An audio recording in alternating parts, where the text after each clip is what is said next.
Sejam todos bem-vindos e bem-vindas a mais um Raio-X da Série D do Campeonato Brasileiro. Eu sou Fred Figueroa. Estou nesse programa ao lado de Cássio Zirpoli e de Arthur Silva. Tá? 12ª rodada concluída. Faltam apenas duas, tá? Para fechar essa fase de grupos. As projeções começam a ficar um pouco mais claras, um pouco mais desenhadas. Porém, justamente no momento em que fica mais fácil projetar, identificar os possíveis adversários do Santa Cruz, do Central, nas próximas fases, sobretudo no primeiro mata-mata.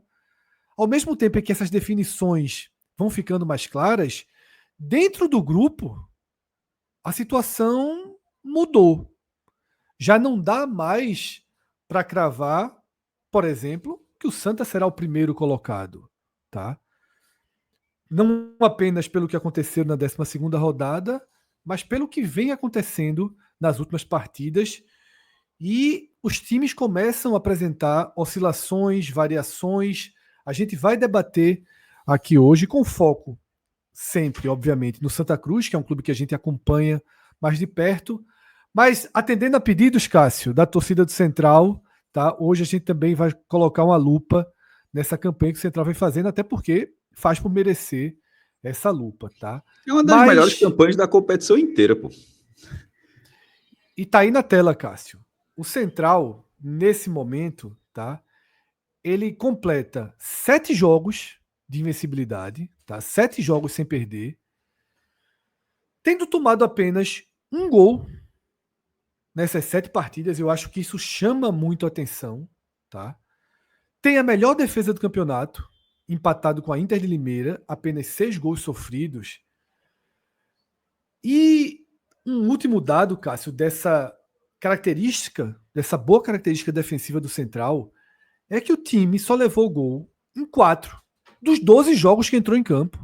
São 8 partidas sem sofrer gols. Ou seja, Cássio, a defesa é um retrato, um termômetro, melhor dizendo, para você medir a solidez de uma equipe. Você pode até depois questionar a qualidade técnica, capacidade ofensiva, mas, sobretudo no campeonato como a Série D, você ter uma defesa sólida, estruturada, dá ao Central o direito de acreditar. E a pergunta é, até onde acreditar, Cássio?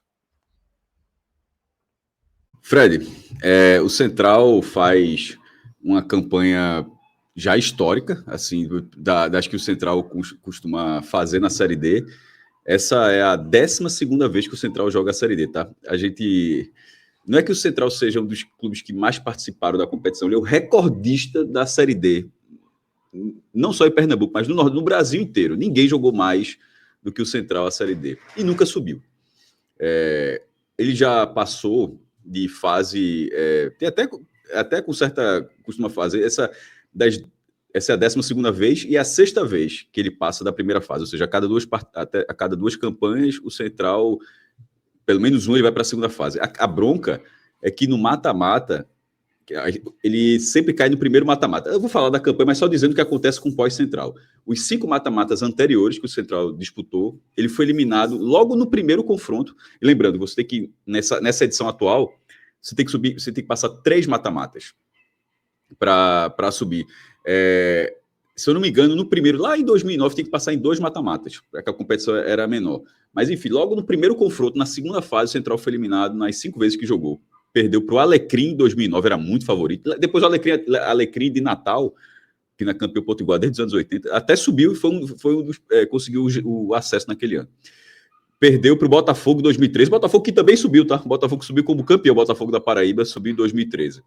Perdeu para o Confiança em 2014, Lajeadense do Rio Grande do Sul em 2015 e Jacuipense em 2019. Quase todo mundo que ganha do Central acaba indo longe na competição. Em todos esses casos, assim, o do Botafogo foi traumático, foi nos pênaltis, chegou a vencer 3-1 na ida, perdeu pelo meio placar na volta, foi para os pênaltis e tal, mas o time tinha suas inconstâncias. Nesse momento, vai sendo vai mostrando o nível de organização, Fred. Eu já falei, não sei se foi no programa, se foi no Twitter em algum outro momento, mas escrevi no blog. Eu gosto do Central. Eu acompanho o Central. Por exemplo, eu vi Central e América de Natal. O jogo acompanho toda vez que dá para transmitir. Faço o possível para tentar acompanhar. Sobretudo agora que deu facilitado. Os jogos do Central entraram no Metrópolis também, que comprou os direitos da Série D, né? E esse futebol que o Central vem praticando nessa competição, eu acho que com sobras até, o melhor que o clube já fez, fez desde 2018, quando ele foi vice-campeão pernambucano. E não é só por ter sido vice-campeão pernambucano, não. O Central fez um grande campeonato pernambucano naquela edição. Porque você não precisa ser vice fazendo uma grande campanha. O Retrô desse ano, por exemplo, foi com a 6ª campanha. Foi vice-campeão por um triz, não foi campeão pernambucano, perde o título nos pênaltis no Sport. Na verdade, a grande partida do Retrô, no fim das contas, foi justamente a última, que foi a da Ilha do Retiro, onde ele vira o jogo e quase foi campeão nos pênaltis. Mas a campanha do Retrô não foi boa. Aquela campanha do Central foi ótima. E o time foi até o limite no 0x0 na ida contra o Náutico. Na volta, o Náutico abre 2x0, ele faz 2x1. Bota uma bola na trave para empatar, e se empata levaria para os pênaltis. Enfim, foi um Central que fez o Central de Mauro Fernandes, que tinha Leandro Costa na boa fase, enfim, que tinha feito um ótimo desempenho. E esse time agora, montado às pressas, é surreal a campanha que o Central vem fazendo. Eu até quando eu coloquei que o Central se classificou, eu fiz um post dizendo assim, surpreendente, o Central garante vaga antecipada mata-mata. Aí todo mundo... Aí que sempre acontece. Isso é surpreendente para quem não acompanha o Central, não é surpreendente. Aí eu mantive, é claro que é surpreendente, pô. Há 3 meses esse time estava rebaixado no Campeonato Pernambucano. Assim, como não é surpreendente? Como não é surpreendente o time que cai para a Série A2 do Campeonato Pernambucano, desmonta o time inteiro, mantém 3 jogadores, 3, 4 jogadores, contrata um time novo, e só vai jogar a Série D porque tinha vaga do ano passado e de repente está classificado por antecipação, com 3 rodadas de antecipação. Como o Fred fala, é um time que praticamente não leva gol. O time que foi rebaixado no Pernambucano. Foi rebaixado no campeonato onde o Jaguar não foi rebaixado, para dar um exemplo. Então, assim, é óbvio que é surpreendente. Só que aquilo foi na rodada passada e o time continuou fazendo boas partidas, porque ele depois ganha do Santa Cruz. Aliás, desculpa, já tinha vencido o Santa Cruz. Ele ganhou do Santa Cruz de Natal. O Santa Cruz ganhou do Santa Cruz do Recife no Arruda, ganhou do Santa Cruz de Natal no Lacerdão e empatou com a América de Natal num jogo que ele teve um gol anulado e, como não tem VAR na Série D, fica por isso mesmo. Mas, assim, foi uma anulação bem assim, duvidosa, tá? O Central chega a fazer 1x0 no primeiro tempo, chega a fazer 1x0 com um gol anulado e foi melhor do que a América no primeiro tempo. A América foi superior no segundo tempo, mas o Central foi bem melhor no primeiro tempo e chegou a ter esse gol e, no fim das contas, o Central passou por uma sequência onde ele pegou os 2 favoritos fora de casa e fez 4 pontos. Ganhou do Santa sem tomar gol. E ganhou do Santa por 1x0 e empatou o América de Natal 0x0. O Central, que é treinado por Leandro Senna, que, curiosamente, Fred, era o treinador do América de Natal, no título do América de Natal na Série D em 2022.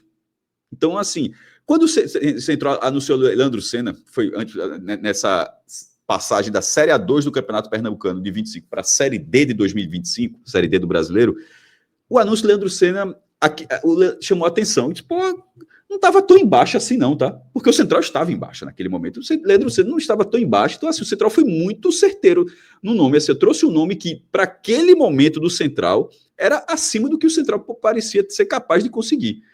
E para você ver como faz diferença, que aí na hora que chega um treinador que conhece a divisão e que naquele momento parecia ser acima do nível do clube e começa a mesma direção está lá, a mesma direção que errou bastante no Pernambucano, embora tenha tido uma folha de 200 mil, que era a 5ª maior da competição, só abaixo do Trio de Ferro do Recife e do Retrô.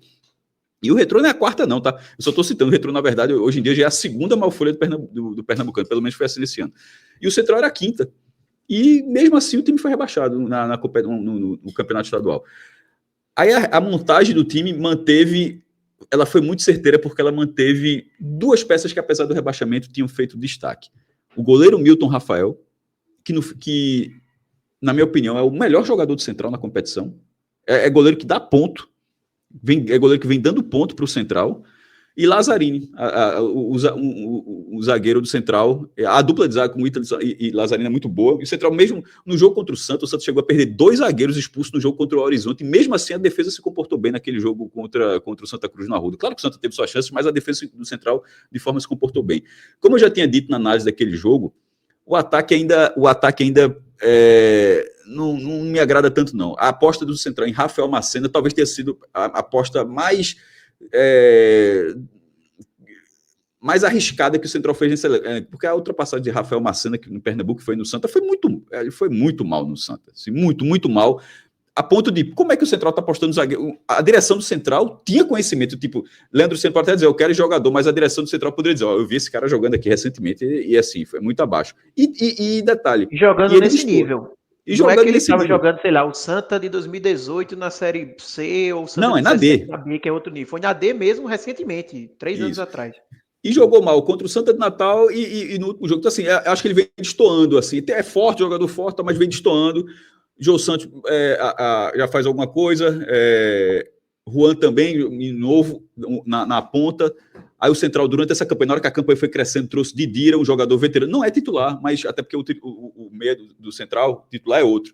Mas Didira não chegou botando banca. Até porque como a campanha tá boa, isso faz com que jogadores até mais experientes não consigam colocar banca, né? Tipo, a campanha tá boa, meu irmão.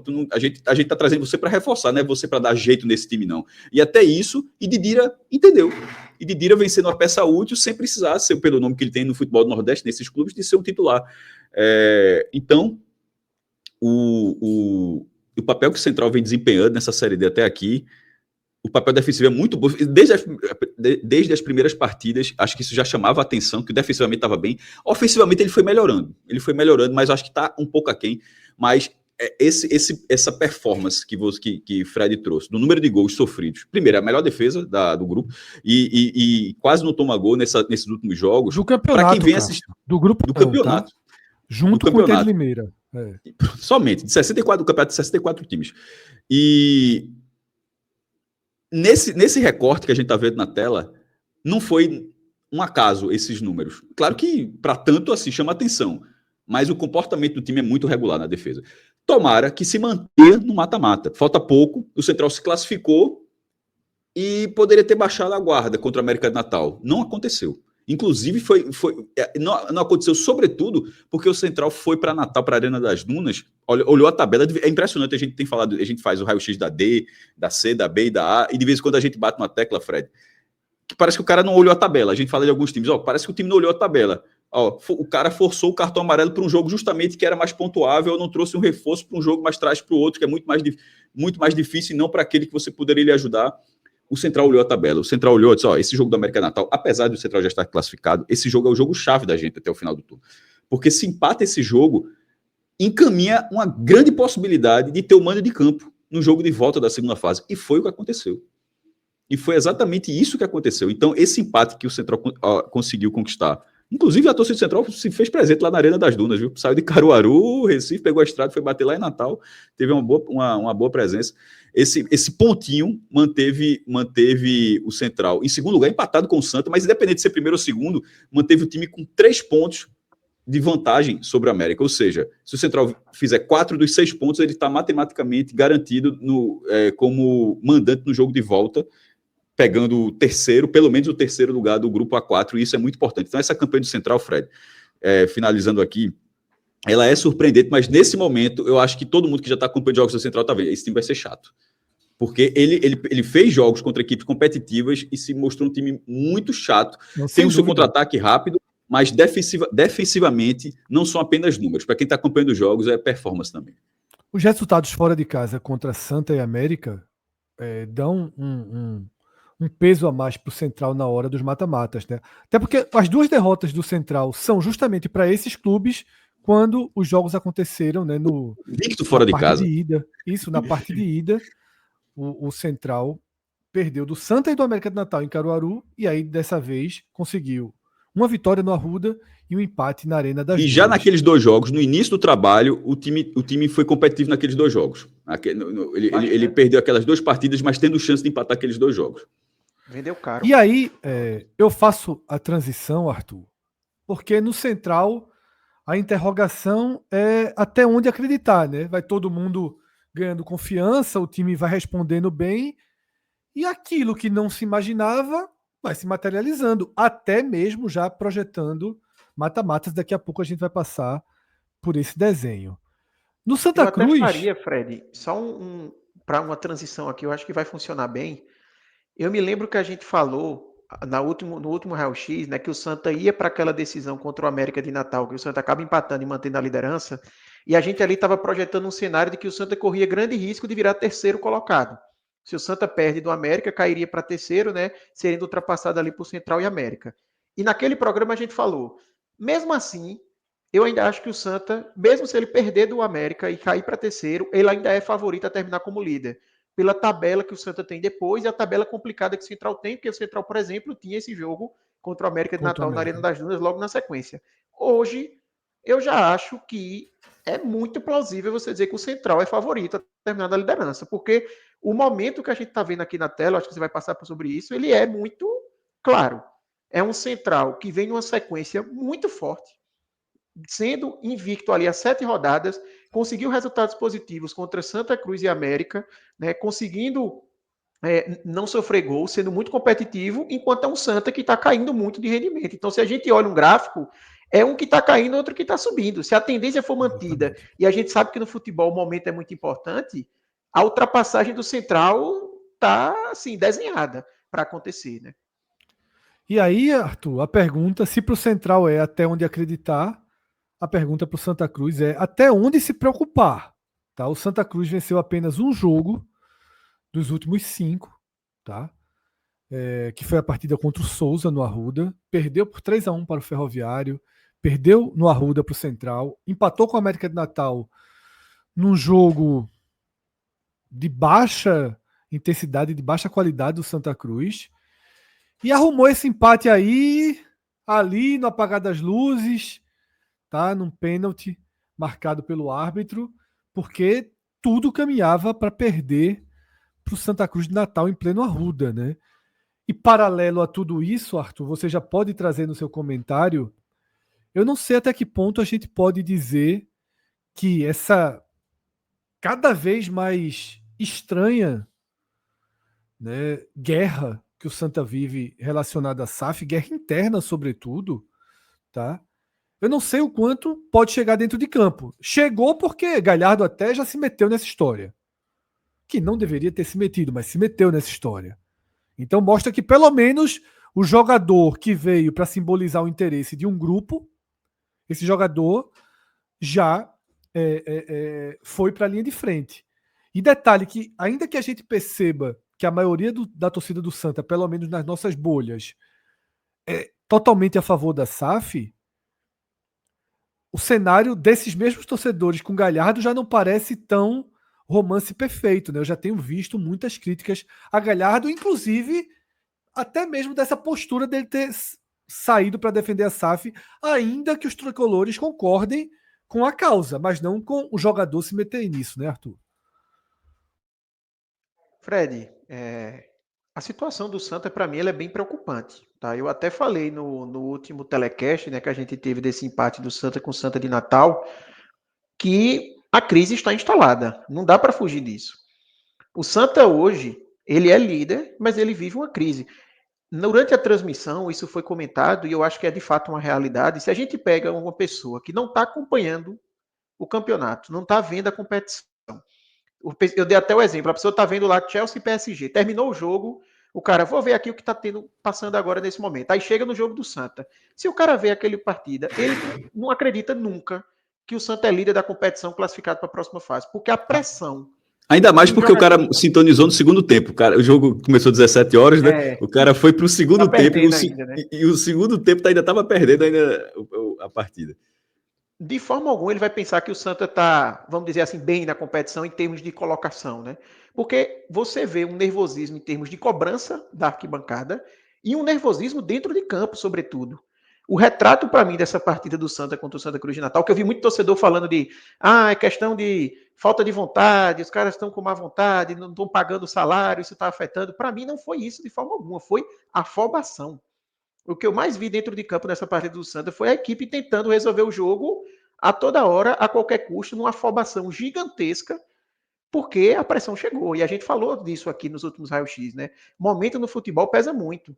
Se o Santa engata essa sequência negativa, vai para um jogo contra o Santa Cruz de Natal, que é muito favorito, que o adversário é muito mais fraco, mas assim, num cenário como esse, tudo fica mais complicado das coisas acontecerem. Então, a preocupação, ela existe. Eu acho que essa partida em si, esse roteiro pesou muito, porque é um jogo, Fred, que o Santa teve, eu cheguei a contar no telecast, 8 chances assim claras de gol. E eu não estou colocando o pênalti, porque o pênalti foi uma chance, bola parada, que surgiu no último minuto quase do jogo.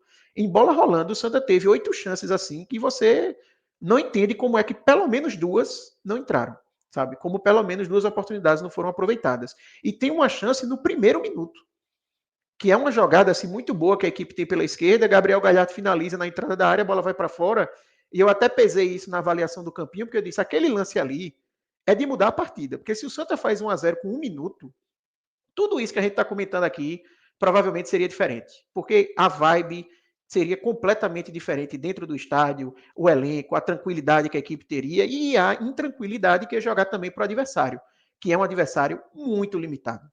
O Santa Cruz de Natal ele conseguiu se portar bem, ter um goleiro que o nome dele inclusive é Fábio, mas ele não foi Fábio do Santa Cruz de Natal na partida de domingo, ele foi Fábio do Fluminense, porque pegou tudo e já tinha se destacado contra o Central, numa partida anterior que o Central vence o Santa Cruz de Natal com gol também no apagar das luzes no Lacerdão. Então já vinha 43 do segundo tempo.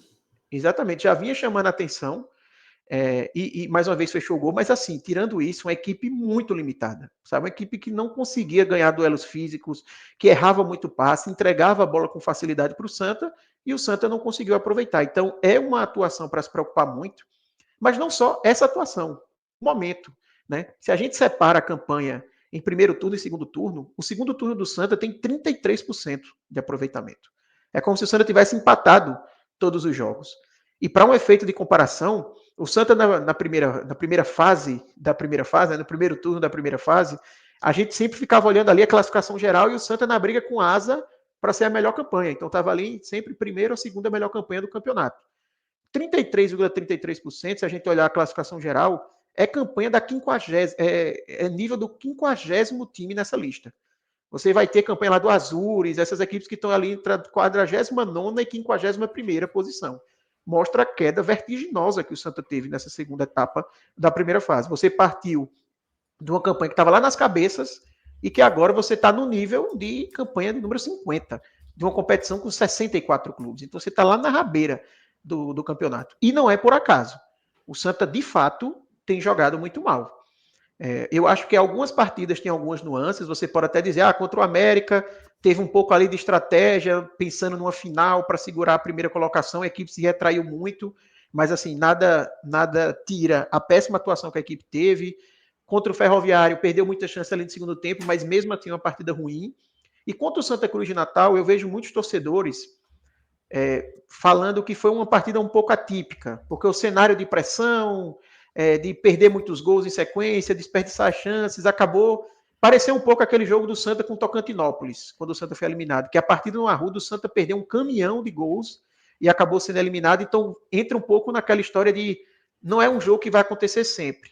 Mas ao mesmo tempo, para o Santa Cruz emplacar essa narrativa, vamos dizer assim, que foi realmente uma partida atípica, tem que então demonstrar nas próximas 2 rodadas. E mais do que isso, não é porque foi atípico que deixa de ser grave, porque eu dei um exemplo aqui de como uma partida assim gerou uma eliminação no campeonato. O mata-mata são 2 jogos valendo a vida.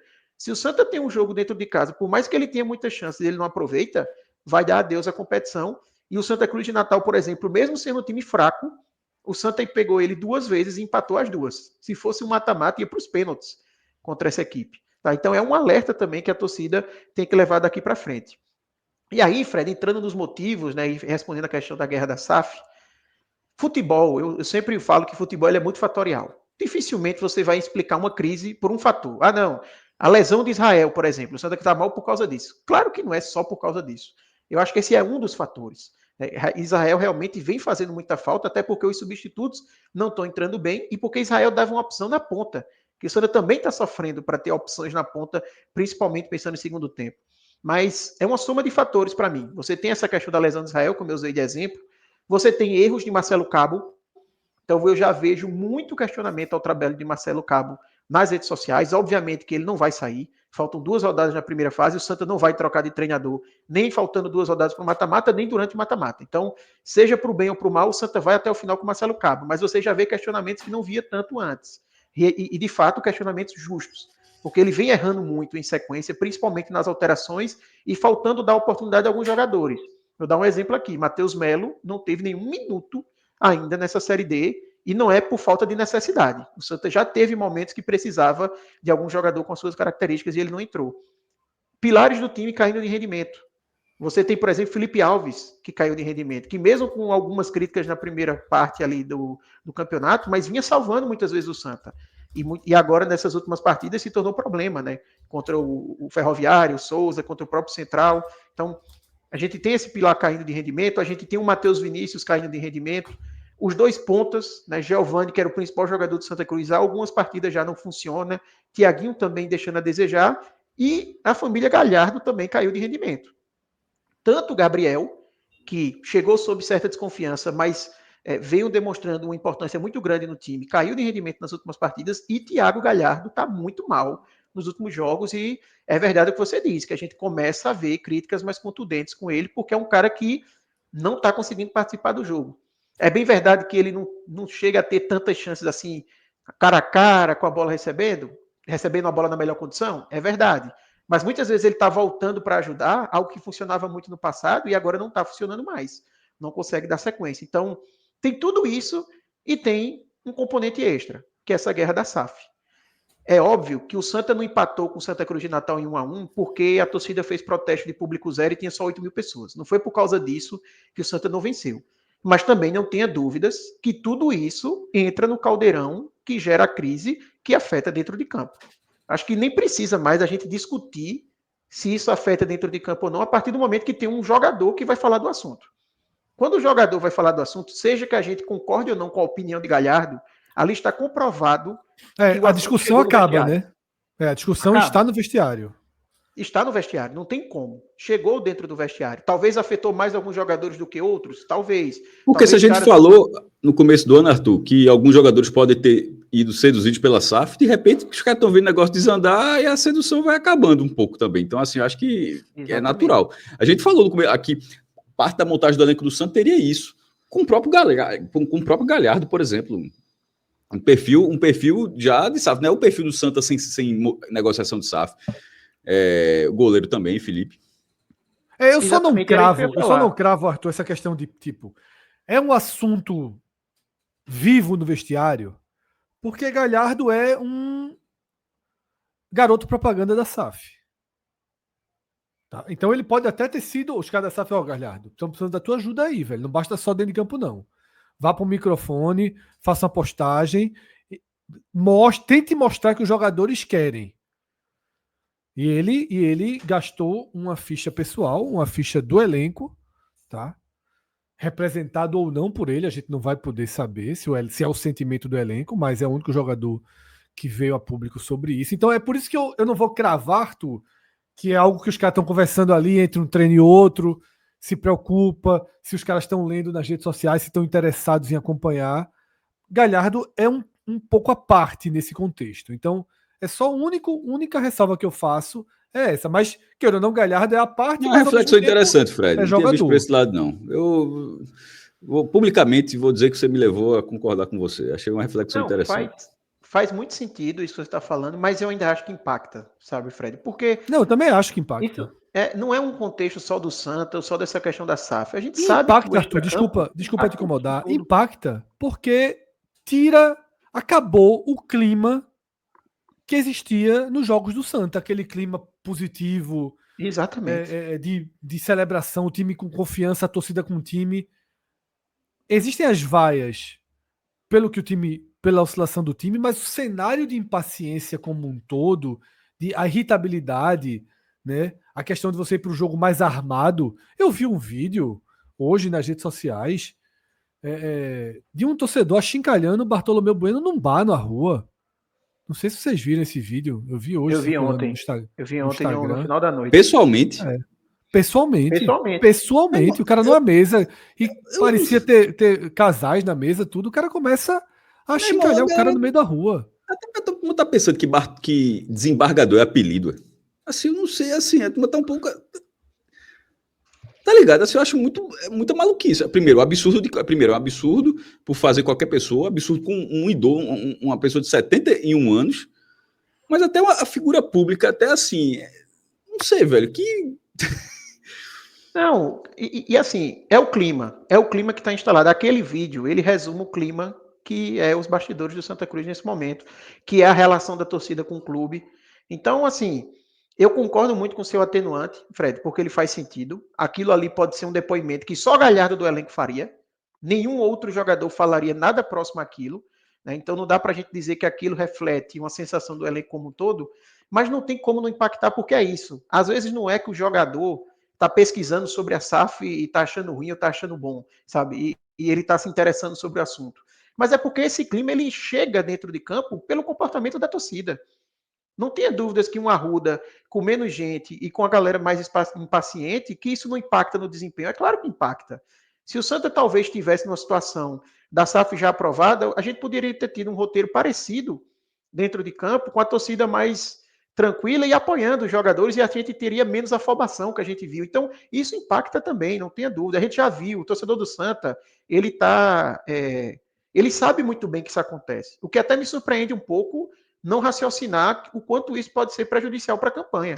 Mas eu acho que essa sensação geral de que a SAF é o importante, e eu já tinha pontuado isso aqui, né? Como muitas vezes tinha ficado em segundo plano a campanha do Santa na Série D. Como se o importante é a SAF, depois a gente vê dentro de campo, não sei se por uma sensação de que estava tudo certo, que já estava encaminhado, mas está provado aí pelas últimas semanas que não tem nada encaminhado para o Santa na Série D, só tem a vaga na próxima fase, que é o mínimo do mínimo. O Santa não tem garantido nenhum mando de campo do primeiro mata-mata, porque não sabe se vai ser primeiro ou segundo no grupo. Então tem que parar com essa história de deixar a campanha em segundo plano, porque isso influencia. Isso tira foco de jogador, isso faz o jogador ficar mais afobado dentro de campo. Então não tenha dúvidas que esse momento impacta. Como eu falei, não é o último motivo. O Santa não está em crise apenas por causa disso. Mas isso faz parte da rede ali de eventos que causaram essa queda de rendimento do Santa. Perfeito, Arthur. Inclusive, hoje a gente viu, né, também nas redes sociais um debate público, eu diria, né, uma discussão pública ali entre Márcio Cadá e Irã Barbosa, né? E a torcida. Márcio Cadá acho... é um dos primeiros investidores, Exatamente. Irã ainda um dos investidores do grupo do Coral, Cobra Coral Participações. E aí, o que eu vejo ali, mais do que o que Cadá falou, tá? Porque Cadá falou o seguinte: acho que agora ficou claro que eu nunca fui o problema. Só percebi antes de todo mundo onde o problema estava. E Irã responde dizendo o seguinte: não, Márcio. Parte do problema foi você, sim, que saiu do seu profissionalismo habitual e transformou esse negócio em um culto à personalidade. Se Bruno e Vitor Tavares, pessoa de Melo, sofrem lá com pessoas abnegadas e empresários de fora do conselho, daqui você ainda finge das cartas. É feio isso. Tá? Essa foi a resposta de Irã. E o que me chama a atenção é que nos comentários dos torcedores do Santa, nas redes sociais, no Twitter, esse debate foi no Twitter, no X, né, antigo Twitter, é assim: Irã, não desistam de nós. Por favor, não desistam de nós. Um comportamento meio próximo do que a torcida tinha com o Cadá, dessa coisa, né, de paternalista em relação colocar esse grupo numa questão paternalista. Não desistam de nós, por favor. E assim, eu tenho um ponto assim que eu me questiono muito sobre não a necessidade do Santa ter uma SAF, porque eu até usei esse exemplo no programa recente, Arthur, usei essa sua frase falando de problemas políticos no esporte.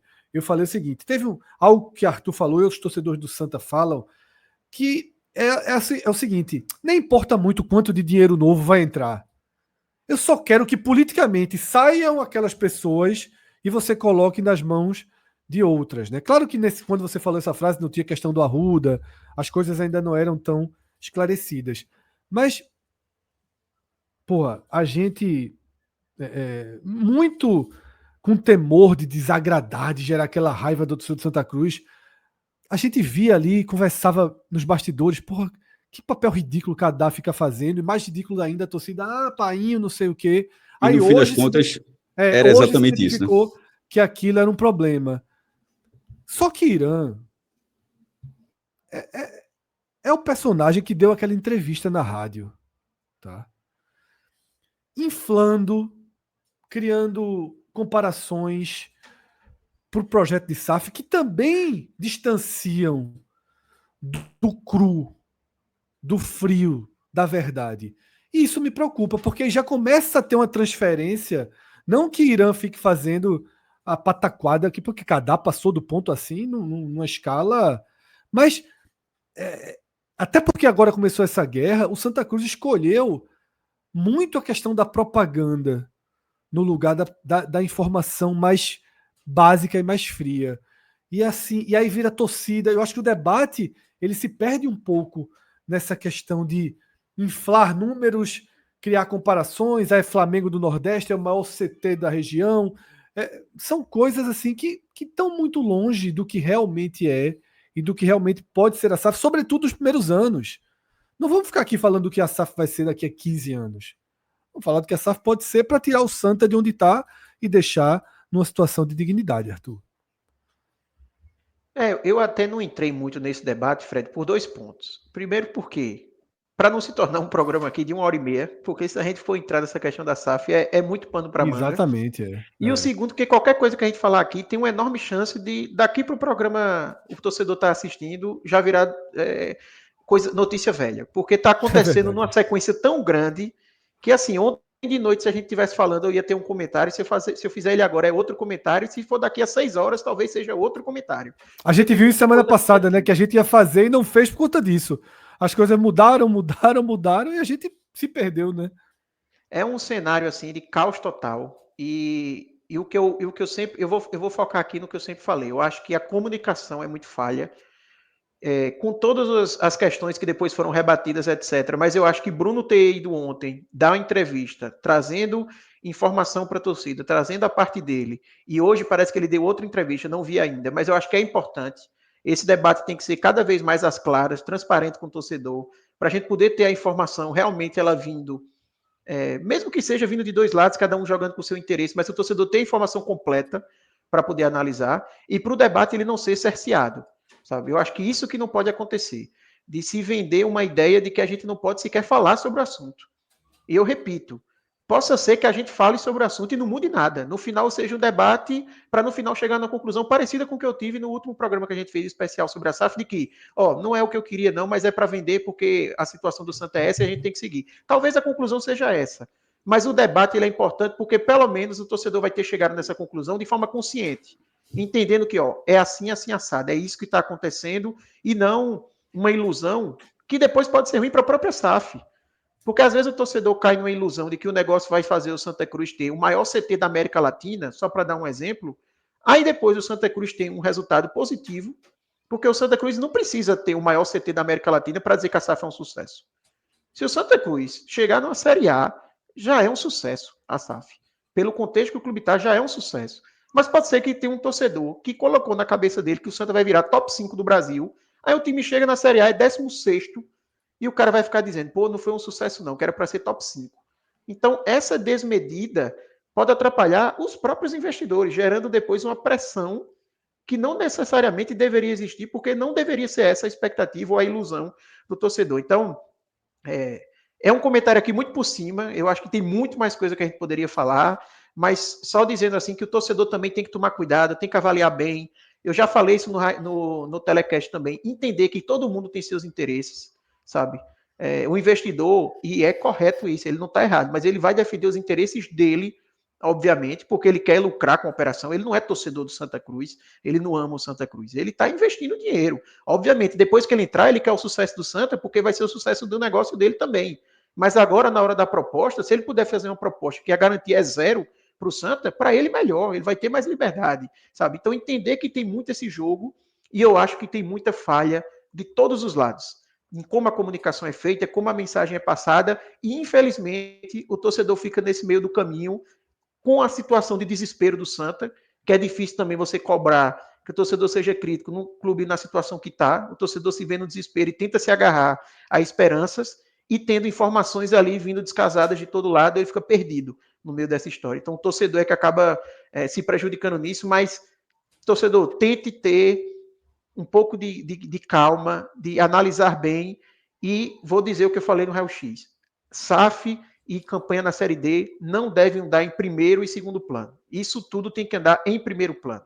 O Santa não pode, de forma alguma, abdicar da campanha dentro de campo, achando que o importante é a SAF, porque se o Santa não sobe, o Pernambucano ano que vem, minha gente, é aquele sofrimento que a gente viu ano passado e esse ano, que se vacilar fica sem calendário. Volta para esse cenário se não subir. Então não é só lutar para ninguém, esse tipo de coisa. A gente tem que buscar ao máximo andar com os dois projetos em andamento, né, em paralelo, sem interferir no outro. Eu sei que é muito difícil, mas tem que ser feito um esforço para que isso consiga acontecer. Fred, pegando esse final que Arthur trouxe, quando a gente falou da história do público zero, e é legítimo, quem quiser quem quiser ir ao Arruda vai, quem não quiser ir não vai, quem achar que a situação, a forma de protestar é essa, não ir ao estádio, tudo bem. O papel da gente é, por exemplo, trazer números e fazer uma análise sobre isso. Por exemplo, eu repito, eu acho que na verdade, o próprio Bruno Rodrigues disse, mas ele está pelo lado dele, do executivo, que ele achou pouco, segundo ele, sendo o mais educado possível, se chamou de pouco inteligente. Que eu costumo dizer isso, eu não gosto de falar burrice, não. Eu geralmente digo pouco inteligente também. E o público acabou sendo de 8.003 pessoas. Esse foi o terceiro jogo com biometria. A biometria, ela diminuiu porque diminuiu o público na Ilha do Retiro, diminuiu o público nos aflitos e é óbvio que diminuiu. O Santa até tirou uma onda um dia que estava na biometria, mas acho que assim, é porque todo mundo ficou calado assim, o Santa com biometria enche também. Não enche. Não enche. Tanto que os públicos, quando a biometria foi obrigatória, o público desceu bastante. Porque ele tirou essa onda quando começou a implantar, tipo, poder já entrar com a biometria, mas não era obrigatória. Obrigatório é obrigatório, mesmo. Cara, isso muda bastante. Na hora que a biometria foi obrigatória, a média de público do Santa no ano, que era excepcional, de 24 mil pessoas, o primeiro jogo deu 16 mil pessoas. Esse impacto foi direto, não foi esse problema da SAF. O segundo jogo deu 14 mil pessoas. Ou seja, estão ali no mesmo patamar. Ou seja, que é justamente o que aconteceu tanto com o Náutico como com o Sport, que o público diminuir, porque as pessoas estão se cadastrando ainda, porque muita gente que acaba não tendo acesso ou não tem informação, chega lá e não consegue ir. A questão é que esse jogo caiu demais. Esse jogo não ficou orbitando o mesmo patamar de 13, 14 mil pessoas. Esse jogo contra o Santa Cruz de Natal foi para 8 mil. Ou seja, esse jogo foi impactado, sim, pelo protesto. E é legítimo o protesto. Só que a média do Santa Cruz, que juntando todos os jogos do ano, são 6 da Série D, 6 do Pernambucano e 1 da Copa do Nordeste, que foi o primeiro do ano, aquele contra o 13, o Santa já levou 295.316 torcedores. A média do Santa nessas 13 partidas, agora, ela caiu para 22.716. Continua sendo muito boa, mas chegou a ser mais de 24 mil, beirando 25 mil. E o último que eu trago isso, e daí? E daí a questão que o Santa ainda depende demais de bilheteria. Primeiro, apoio, porque o mando de campo do Santa Cruz, para o mando de campo ser forte, não é só o Arruda concreto parado, não. É ter a atmosfera. O Santa precisa da atmosfera. E o segundo ponto é a dependência de bilheteria. Na primeira divisão, você depende mais da renda de televisão, da venda de jogador, que passa a ser de 20, 30 milhões. Na Série B, você ainda consegue arrumar 10 milhões de cota, 8 milhões de cota de TV, pelo menos era assim, não sei como é que está exatamente em 2025. Na Série C já cai para 1 milhão a cota de televisão, mas ainda assim é um dinheiro. Você paga uma folha, 1 ou 2 folhas. A Série D não tem, basicamente. A Série D, primeiro, os patrocínios são menores, o quadro de sócios é menor, e a televisão é quase inexistente e você quase não vende jogador. Então você precisa muito da bilheteria. E nessa Série D, o Santa dando volta no segundo lugar, o clube que consegue gerar mais recursos com bilheteria. Então, na hora que o Santa Cruz tem todo esse diferencial e ele internamente sendo consumido internamente, de dentro para fora, ele começa a perder esse diferencial, faz diferença. Porque a renda da bilheteria do Santa, para a turma ter noção, um outro dado é o seguinte: o Santa, com esse ano, ele arrecadou 7 milhões e 800 mil reais com bilheteria. A média de bilheteria do Santa, já considerando esse último jogo, é de 613 mil. Já considerando esse último jogo. Só que esse último jogo, a renda foi de 150 mil reais. A bilheteria média do Santa era superior a 700 mil reais. Nenhum outro time da Série D faz isso. Agora, 150 mil outros times conseguem fazer, assim, com algum esforço. Então, o Santa, nessa reta final, para que não seja parecido com a reta final de 2020, faz a primeira fase ótima e perde a força. E ali não tinha questão de arquibancada. Aliás, ele estava no meio da pandemia, mas perde a força na parte técnica. Nesse momento, o Santa tem essa arquibancada a favor. O Santa não pode perder. Assim, eu sei que é difícil. As pessoas estão de saco cheio, né, de toda essa discussão, dessa demora para entrar a SAF, mas o time não pode passar mais uma na quarta divisão. E se passar por questão de jogo, beleza. Mas não porque de repente foi consumido de dentro para fora. Na questão do jogo é do jogo, mas sendo consumido de dentro para fora, aí é cruel demais. Então, eu acho que no fim das contas, eu acho que se o torcedor ficasse na dúvida, pô, vou ou não vou, eu acho que deveria ir. É isso, Cássio, perfeito, tá? A gente agora vai para uma segunda parte do programa em que a gente vai fazer uma passagem rápida pela classificação, até porque as consequências a gente já trouxe, né, pelos números, dá uma geral, mas nesse momento em que a gente gravava, Arthur tá com o relógio ali já no limite. Então, Arthur, desce agora, né? Parada desce, né, Arthur? Desce agora do nosso programa. Mas eu e Cássio, a gente segue para o bloco final. Valeu, Arthur. Grande abraço. Você assiste depois, se eu e Cássio a gente seguiu certinho. Beleza. Dou a avaliação depois se falaram tudo certinho. Escreva nos comentários. Vai lá. Valeu, abraço. Cássio, então é o seguinte. A gente vai agora mostrar um pouco do que a gente até já trouxe aqui, desse cenário que ficou mais imprevisível dentro do grupo 3, tá? Que é o grupo onde estão Santa Cruz e Central. Tá? Para quem está vendo aqui a tela, tem uma classificação em verde ao lado do Santa Cruz, ao lado do Central e ao lado do Asa. Essa classificação eu fiz para os 8 primeiros colocados. Na classificação geral, eu trouxe essa marcação a mais. Veja que o Santa, que disputava com o Asa essa primeira posição geral, hoje tem a 6ª melhor campanha da Série D. O Central, logo abaixo, está com a 7ª melhor campanha. Nesse momento, o cruzamento seria o seguinte: Santa Cruz e Sergipe, Central e Lagarto, tá? E aí, no sentido inverso, Asa e Horizonte. O Horizonte vem numa subida aí, ganhando posições. E Juazeirense e América de Natal, marcando aí que o América de Natal, sem o poder de definir na Arena das Dunas, né? Tendo que definir nesse recorte atual lá no Adalto. Mas, Cássio, para além dos cruzamentos, eu queria destacar 2 pontos para essas 2 últimas rodadas. O primeiro deles, no grupo 3, é que o que parecia absolutamente estável mudou de cenário e agora a gente tem Horizonte, Ferroviário, Santa Cruz de Natal e 13. Talvez até o Souza, mas eu já acho mais difícil, né? Não só pelos 3 pontos, mas por todo mundo que teria que ultrapassar. Pelo menos do Horizonte ao 13, todo mundo 100% no jogo, né?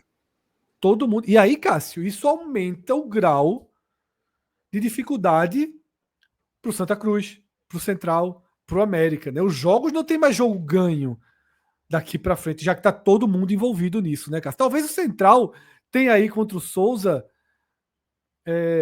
o único jogo tranquilo que se permite, mas ainda assim é um tranquilo, entre aspas, porque matematicamente ainda dá para o Souza, Cássio. Dá, mas vinha abalado, né? Perdeu o duelo paraibano para o 13, que vinha muito mal. O 13 era o Lanterna, ou seja, ele perdeu para o Lanterna em casa. Mas o fator que embaralhou essa classificação realmente é o Horizonte, Fred, o Horizonte do Ceará. Primeiro, para deixando claro, para quem está vendo, está nesse trecho aqui, Santa, Central e América Natal estão classificados, já estão classificados. Todos esses times que o Fred falou, esses times brigam pela 4ª vaga, não é nem por uma vaga, é especificamente pela 4ª vaga da Série D. Enquanto Santa Cruz, América e Central são 3 times brigando pelas 2 primeiras posições para ter o mando, ou seja, esses 3 ficam no máximo em 3º lugar e todos esses outros times ficam no máximo, olhando para cima, em 4º lugar. O Horizonte, Fred, tinha 8 pontos a 2 rodadas. Só que aí o Horizonte surpreendeu o 13 no Amigão, ganhou em Campina Grande. O jogo foi difícil de assistir, com o celular na arquibancada tremendo, teve aquela dificuldade da série dele com algumas partidas. E nessa última rodada venceu o duelo cearense contra o Ferroviário. Ele, nessa combinação, ele acabou entrando no G4, mas mais do que isso ele embaralhou, porque esse cenário, se o Ferroviário tivesse vencido, a gente não estaria dizendo que estava tão embolado. O Ferroviário teria 17 pontos. Então, no fim por isso que eu digo que e se o 13 tivesse feito a parte dele, o 13 teria 16 pontos. Esses 2 resultados específicos do Horizonte colocaram o Horizonte na briga em 4º lugar e seguraram outros 2 times que pareciam ter o potencial para estar ali numa condição melhor agora na 4ª colocação. E olhando para frente, por exemplo, essas 2 vitórias do Horizonte parecia realmente carta fora do baralho, tá? O Horizonte realmente assim saiu com a lanterna do grupo A3 e agora vai receber o Santa Cruz lá no Domingão, na Grande Fortaleza. Domingão, o Horizonte, muito tempo, a cidade de Fortaleza tem muitos times, tem um Floresta que joga a Série C, o Ferroviário, o Horizonte, o próprio Ceará e Fortaleza, assim. E é todo mundo ali de Fortaleza ou Grande Fortaleza. E esse jogo, primeiro, para o Horizonte já passa a ser, Fred, uma partida de manutenção do G4. Assim, claro que ele dependeria do saldo, mas o Ferroviário teria que golear o Santa Cruz de Natal. Mas, por outro lado, o Santa Cruz de Natal também tem 14 pontos. Então, assim, o próprio Santa Cruz de Natal, se der uma goleada ainda mais, mas aí tem que ser uma goleada estupenda, mas aí também teria uma chance de, nessa rodada, entrar no G4, mas teria que ser uma goleada gigantesca. Ou vencer por 1-0 e o Horizonte não venceu o Santa Cruz, claro, né? Assim, eu estou falando caso o Horizonte vença. E nessas contas, se sai um empate entre Santa Cruz, Natal e Ferroviário, o empate do Horizonte, o 13 pode ser líder seguido do América de Natal em Campina Grande. Então, assim... Líder desse grupo, né? Pode ser quarto. Não, tipo, desculpa, pode entrar no G4, líder desse pelotão, assim, o melhor, pode pelotão, entrar nessa quarta. Já que o outro já não pode ser alcançado. Né? O América de Natal não pode ser alcançado pelo 13, mas se o América de Natal perder, por exemplo, ele deixa a briga pelo G2, porque ele teria que torcer muito contra Central e Santos. Então é um jogo muito importante para o América.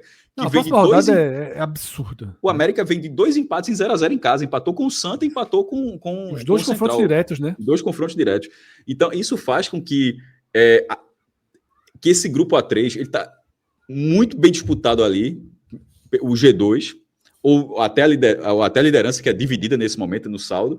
E essa quarta colocação, embora seja uma vaga apenas, é uma dança de cadeiras para uma vaga, mas é uma daquela que não tem nenhum time que tá olhando, porra, não vai dar para mim não. Acho que todo mundo tá vendo assim, esse jogo aqui é empate dos caras, porra. O 13 tá numa situação difícil, ou então o 13 olhando, a gente tem um jogo difícil, mas o Horizonte vai pegar o Santa não pode perder mais um jogo, e o outro jogo tem cara de empate. Eu acho que o torcedor do 13 olha essa tabela e fala, eu que vou entrar no G4 nessa rodada. Assim, para essa última rodada. Lembrando que a última rodada, que será no outro domingo, no domingo 27 de julho, todos os jogos serão simultâneos. Isso, né? Todos os jogos no mesmo horário. Passando agora uma lupa no grupo 4, que é o grupo do cruzamento, o Asa já é o primeiro colocado, e tem um jogo-chave nesse final de semana, Juazeirense e Sergipe, que esse jogo... É virtual primeiro colocado. A turma não vai tirar 16 gols de salto. Mas... Não vai. E se tirar, é aquele negocinho que você desconfia. Juazeirense e Sergipe é um jogo-chave, porque pode determinar Juazeirense como segundo do grupo, né, o que tira ali um temor maior do Santa Cruz, de Central, que estão ali hoje em primeiro e segundo, mas o América ainda briga de não passar pelo Adalto, né, nesse primeiro mata-mata. E aí, como o Jequié também ficou um pouquinho para trás, tem um jogo duro com Asa, a gente começa a ver que talvez primeiro e segundo cruzem com os sergipanos, né, com Lagarto e Sergipe. Mas ainda também tudo muito truncado. Não tão truncado quanto o grupo 3 ali, para se definir, sobretudo, o quarto colocado. Mas aqui no grupo 4, do terceiro ao sexto, existe uma margem, mas o Jequié, o União Carmolandense, eles podem sonhar com a vaga do Sergipe. Não acredito. Tá? Até porque a última rodada é um confronto final, Sergipe e Jequié. Sergipe jogando em casa. Mas começa para mim a se desenhar que primeiro e segundo do 3 vão ter um confronto sergipano, tá? Seja com o Lagarto, seja com o Sergipe. E eu acho que tá de bom tamanho para o que esse grupo podia oferecer. O Sergipe mas acho mais chato. Veja, é isso que eu falar, não é o mesmo nível não, assim. A questão de o Sergipe pode encher o batistão no mata-mata. Assim. Então, assim, são 2 sergipanos, ponto. Assim, na dividida, mas aí tem um campo de Sergipe, tem um campo lá em Lagar, tal, não sei o quê. O Barretão, que ele joga até no Barretão, o time do Lagarto. Eu acho que seria mais chato pegar o Sergipe. Agora, aquele que a gente debateu algumas vezes. E se subir o sarrafo um pouquinho? Sergipe ou Juazeirense? Aí já fica... A parte técnica, ela fica quase em xeque pelo estado do gramado lá clássico do velho Adalto, né? Fred, nesse grupo A4 ainda tem outra coisa aqui para ser falada, tá? O jogo ali, Penedense e União. O Penedense é o único time que não venceu a Série D. Se o Penedense ganhar esse jogo, ele vai deixar o Sport como o único time de todas as divisões sem vitória. Então, assim, nesse momento, os 124 clubes que jogam as séries A, B, C e D, eram 3. Na semana passada, eu tinha até falado, tinha o Maitá, que era o pior de todos, tinha um empate e 10 derrotas. O Maitá ganhou fora de casa. O Maitá lá e saiu dessa lista. Nesse momento, juntando todas as divisões de 2025, só Sport e Penedense. Então, assim, a gente, no nosso grupo, tem muita gente aqui, não só da Série D, que aqui acompanha esse vídeo. Se tiver algum torcedor do Sport, olho no Penedense aí, viu? Se abraça com União. É isso, tá? E para fechar, Cássio, a gente traz aqui uma geral dos outros grupos, tá? Também marcando as equipes que têm uma das 8 melhores campanhas, né? Sendo a Aparecidense, nesse momento, com 28 pontos, o time de melhor campanha da Série D, tá? O Asa é o segundo, o terceiro a Inter de Limeira, tá? O quarto Altos, o quinto a Tunaluso, sexto Santa Sétimo Central e oitavo Ceilândia, tá? Passando por esses grupos, não tem nada que salte aos olhos de novidade, né? Claro que a gente não esperava, por exemplo, que... Tem algumas condições matemáticas. A Portuguesa classificada, a Portuguesa isso. De Desportos. E vice-campeã brasileira da Série A em 96, que, enfim, foi para o calabouço do futebol depois do caso Everton ali, foi caindo até para a segunda divisão de São Paulo, e ficou no sobe e desce. E tá ali disputando com força, tá? Assim, é um clube que tá muito tempo fora ali do futebol um pouquinho mais acima. Então, assim, é um time que, e a gente sempre debate isso em outras divisões, a gente traz isso na Série B, traz na Série C, por que não na Série D? Numa hora dessa, Fred, a força do futebol paulista em relação à capacidade de atração de recursos para um clube como esse. Bota a Portuguesa num cenário... Portuguesa que é da cidade de São Paulo, né? Não é nem só um clube representante de São Paulo. Então, assim, e não é coincidência que aí você olha para outro grupo e tem quem? Inter de Limeira. Assim, exato. Nesse momento, Cássio, isso nunca aconteceu, tá? Isso nunca aconteceu. Se todas as 8 melhores campanhas chegarem lá na última fase do mata-mata, tá? O duelo seria Inter de Limeira e Santa Cruz, tá? E Asa e Central. Fred, uma curiosidade. Asa e Central se enfrentaram, fizeram 2 amistosos antes de começar a Série D. E para deixar a parada ainda mais maluca, foi 2-0 para o Central em Caruaru e 2-0 para o Asa lá em Arapiraca, ou seja, iria para os pênaltis. E ainda tem outra curiosidade, o Santa também enfrentou o Asa no amistoso e perdeu 2-0 lá em Arapiraca. Então, assim, esse cruzamento é bom evitar o Asa, mas, como você falou, numa terceira fase, que é a fase do acesso, né, as quartas de final, pelas campanhas de cada um no cenário atual, um chaveamento pode acontecer lá no Fumeirão, estádio lá de Arapiraca. No mais, os pontos ali que talvez vale a pena fazer alguma situação. O Águia de Marabá perdeu a posição no G4 para o Independência do Acre, que vinha subindo, tomou essa posição do Águia, tá? Então é um grupo que pode ter relação com o grupo de Santa Cruz Central no segundo mata-mata, tá? O Maranhão também fora do G4 no grupo 2, né? O Iguatu conseguiu essa posição. No grupo 6, uma equipe paulista, Cássio reforçou a força das equipes paulistas, tá? O Água Santa fora do G4, talvez essa seja uma boa notícia pensando em cruzamentos mais na frente, e outro que já está fazendo a campanha horrível, tá? Já não vai se classificar, já não tem mais chance nenhuma de classificação, mas que era um time que se esperava mais, né? O Brasil de Pelotas, mas aí já não é novidade, já vem mal desde o começo do campeonato. Tá? Desde o estadual, o Quebec Gaúcho caiu. Isso. Então, dessa forma, a gente fecha mais um raio-x da Série D do Campeonato Brasileiro. Se você chegou até aqui, imagino que tenha gostado do conteúdo, né? Porque senão teria feito igual Arthur, desertado pelo meio do caminho. Vê quanto acerta, tá? Fred. Se você chegou até aqui é porque você gostou do conteúdo. E aí eu faço 2 pedidos.